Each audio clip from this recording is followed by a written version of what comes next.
saya Iif Setia Arifah dari semester 5.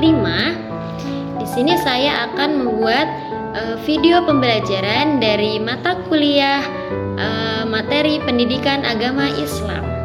Nah, di sini saya akan mengambil materi tersebut dari buku Pendidikan Aswaja KN1 materi kelas 9 MTS. Happy watching guys. Assalamualaikum warahmatullahi wabarakatuh. Baik, di sini kita akan membahas di bab 2 yang mana dia menjelaskan atau menerangkan tentang perbedaan ibadah mahdhoh dan ibadah ghairil mahdhoh. Nah, di sini apakah ada yang sudah mengerti atau paham tentang pengertian apa sih ibadah mahdhoh dan ibadah ghairil mahdhoh? Nah, jika belum, mari kita simak penjelasannya di video berikut. Baik, menjelaskan tentang ibadah mahdhoh dan ibadah ghairu mahdhoh. Apa sih? Ya kan? Nah, jadi yang pertama yaitu adalah ibadah mahdhoh. Ibadah mahdhoh itu apa? Ibadah mahdhoh adalah jenis ibadah yang bersifat murni ketetapan dari Allah Subhanahu wa taala, baik dalam bentuk waktu, tata cara, pelaksanaannya. Dan kata mahdhoh secara bahasa berarti itu murni atau khusus. Dan dalam konteks agama, ibadah mahdhoh berarti ibadah yang telah diatur secara pasti dan terperinci dalam syariat Islam melalui Al-Quran dan Sunnah Rasulullah SAW. Ciri utama dari ibadah mahdhoh adalah tidak bisa dimodifikasi. Tidak bisa modifikasi itu seperti apa? Seperti ditambah atau dikurangi, atau secara logika manusia itu tidak bisa. Jadi ibadah mahdhoh itu benar-benar sakral, tetap dan formal, sehingga umat Islam yang hanya tinggal menjalankan sebagaimana yang telah dicontohkan oleh Rasulullah SAW. Di sini menjelaskan ada beberapa karakteristiknya ya. Yang pertama, karakteristik ibadah mahdhoh. Ibadah mahdhoh merupakan bentuk penghambaan mutlak kepada Allah Subhanahu wa taala yang mengutamakan ketaatan tanpa syarat. Dalam hal ini, seorang muslim tidak dituntun untuk memahami makna filosofi di setiap gerakan atau aturan, tetapi cukup dengan menjalankan sesuai petunjuk wahyu. Nah, di sini di buku ini menjelaskan ada 4 karakteristik. Yang pertama yaitu ada ditentukan oleh nas syar'i, dalil Al-Quran dan hadis. Berarti dia ditentukan dengan Al-Quran dan hadis. Segala bentuk jumlah, waktu dan tata cara ibadah mahdhoh berasal dari wahyu, bukan dari ijtihad manusia. Dan dia itu benar-benar perintah dari Allah Subhanahu wa taala, tidak yang dibuat-buat. Dan yang kedua, tidak menerima penambahan atau pengurangan. Nah, contohnya seperti apa? Contohnya ketika kamu beribadah sholat duhur, sholat fardu, yang awalnya 4 rakaat, kamu ingin memiliki pahala yang lebih misalnya. Nah, di situ kamu ingin menambah rakaatnya menjadi 6 atau 5 atau yang kamu inginkan. Itu tidak bisa ya, karena ketetapannya atau memang sudah dari perintah Allah itu hanya 4 rakaat.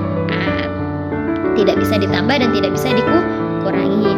Yang ketiga itu ada mengandalkan ittiba atau mengikuti, bukan ijtihad atau menalar.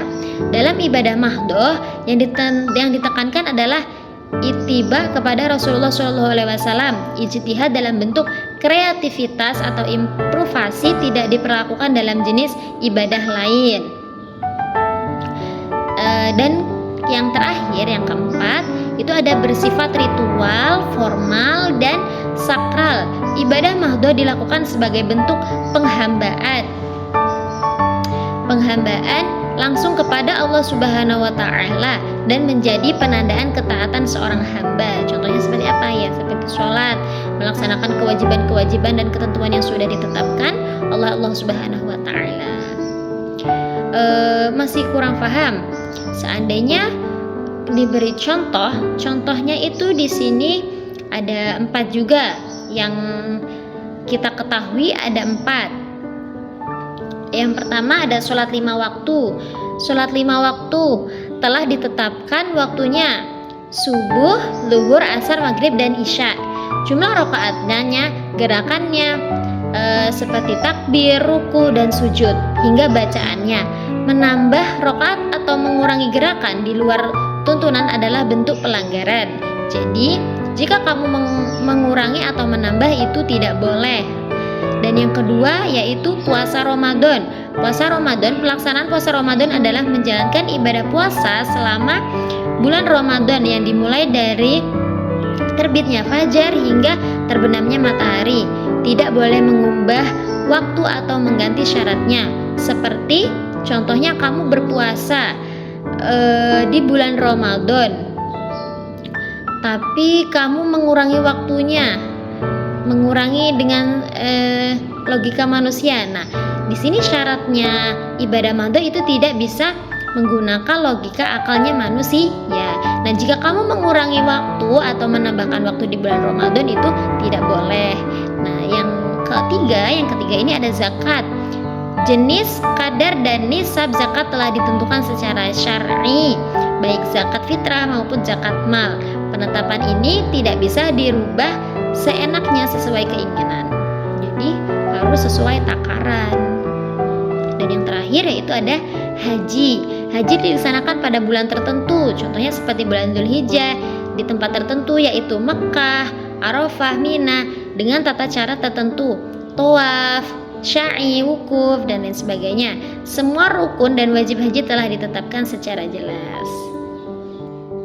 Baik, memasuki penjelasan yang kedua yaitu ibadah ghairil mahdoh. Nah, ibadah ghairil mahdoh ini bertolak belakang dengan ibadah mahdoh.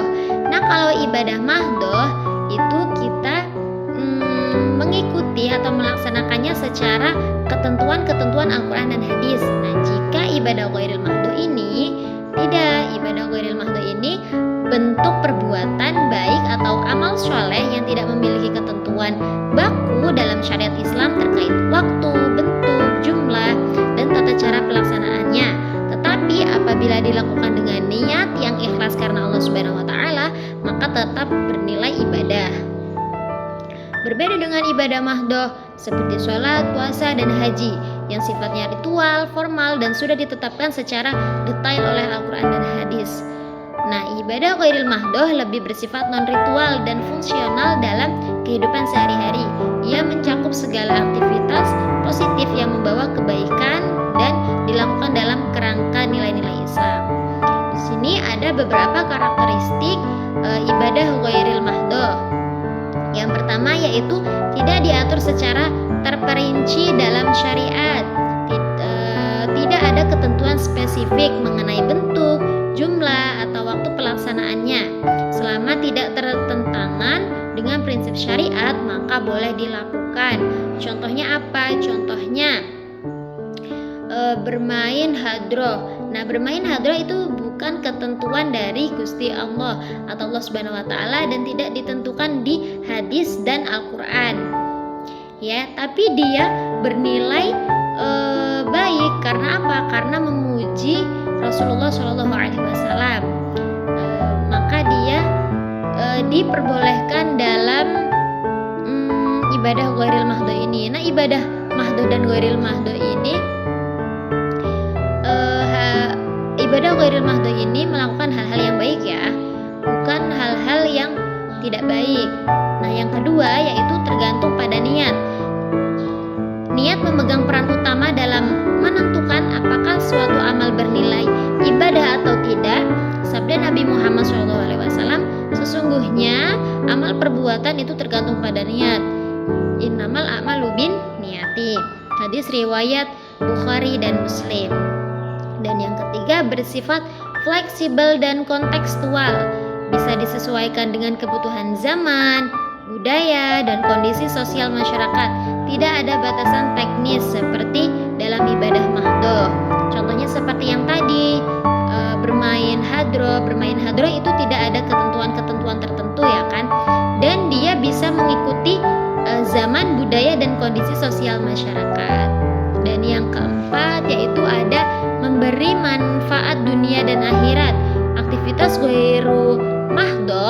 ghairil mahdoh tidak hanya membawa nilai ibadah secara spiritual, tetapi juga mendatangkan manfaatnya bagi diri sendiri dan keluarga dan masyarakat. Nah, itu seperti tadi memberikan ilmu di bermain hadroh itu kan biasanya memberikan pelajaran kepada keluarga dan masyarakat untuk mengajarinya agar bagaimana bisa menabuh dan lain sebagainya dengan baik. Dan yang kedua, contoh yang ketiga ini contoh ghairil mahdoh ya, atau keterangan yang ketiga itu ada contoh-contoh ghairil mahdoh. Contohnya beberapa contoh ibadah ghairil mahdoh yang perlu diketahui dan diamalkan oleh umat Islam secara lain, antara lain sebagai berikut. Yang pertama itu adalah belajar dan menuntut ilmu. Walau bukan ibadah ritual, belajar merupakan kewajiban dalam Islam. Dengan niat karena Allah, kegiatan belajar menjadi ibadah yang berpahala. Nah, seandainya kamu belajar, tapi yang penting aku masuk sekolah, habis itu pulang. Yang penting masuk, tidak dimarahin dengan ibu dan ayah. Nah, tidak boleh seperti itu. Maka perbaikilah niat lagi agar dia menjadi ibadah yang baik, agar menjadi kriteria ibadah ghairil mahdoh. Nah, jika kamu niatnya tidak baik, maka itu tidak akan mendapatkan apa dapat ilmu tidak, dapat pahala juga tidak. Nah, jika kamu mengawalinya dengan niat belajar dari rumah itu sudah berniat, ya Allah, saya akan belajar bersekolah karena Allah Ta'ala, gitu, seperti itu. Nah, seandainya kamu di sekolah tidak paham apa materinya, tidak apa-apa, karena kamu yang penting sudah niat. Kamu tidak paham tapi kamu tetap mendapatkan pahala. Karena apa? Karena kamu meniatkannya itu karena Allah semata. Dan yang kedua, contoh yang kedua itu bekerja untuk menafkahi keluarga. Nah, di sini bekerja dengan niat yang benar atau menafkahi diri dan keluarga dengan cara halal menjadi bentuk ibadah yang sangat mulia dalam Islam ya. Kamu bekerja harus carinya yang halal ya, buat keluarga, buat diri sendiri, agar apa? Agar menjadi berkah. Niatkannya itu karena Allah Ta'ala, karena ingin berbakti kepada kedua orang tua, itu tidak apa-apa. Dan yang ketiga, menolong sesama dan berbuat baik kepada orang lain, memberi sedekah, membantu tetangga, menolong korban bencana dan sejenisnya adalah ibadah sosial bernilai tinggi. Dan yang keempat, menjaga kebersihan dan lingkungan. Nah, ini juga sangat penting ya. Ternyata menjaga kebersihan dan lingkungan itu termasuk dari ibadah. Nah, apa quotes-nya? Kebersihan adalah sebagian dari iman. Nah, Islam sangat menekankan kebersihan, membersihkan rumah, membuang sampah pada tempatnya, hingga menjaga lingkungan hidup adalah bagian dari ibadah jika diniatkannya karena Allah. Dan yang terakhir yaitu bersikap jujur, sabar, dan amanah. Nilai-nilai moral dan etika yang diterapkan dalam kehidupan sehari-hari seperti kejujuran dan kesabaran juga termasuk ibadah jika ditunjukkan untuk mencarinya ridhonya Gusti Allah. Baik, sampai di sini penjelasannya. Jadi intinya itu adalah ibadah mahdoh adalah ibadah yang diperintahkan oleh Allah Subhanahu wa Ta'ala dan yang sudah diterapkan yang berada di Al-Quran dan hadis. Nah, jika ibadah ghairil mahdoh atau ghairu mahdoh itu adalah ibadah yang bukan ibadah yang ditetapkan atau diperintahkan oleh Allah Subhanahu wa Ta'ala, tapi dengan catatan harus dengan ibadahnya yang baik, niatnya yang baik, tujuannya yang baik, agar menjadi amal untuk diri kita sendiri ya.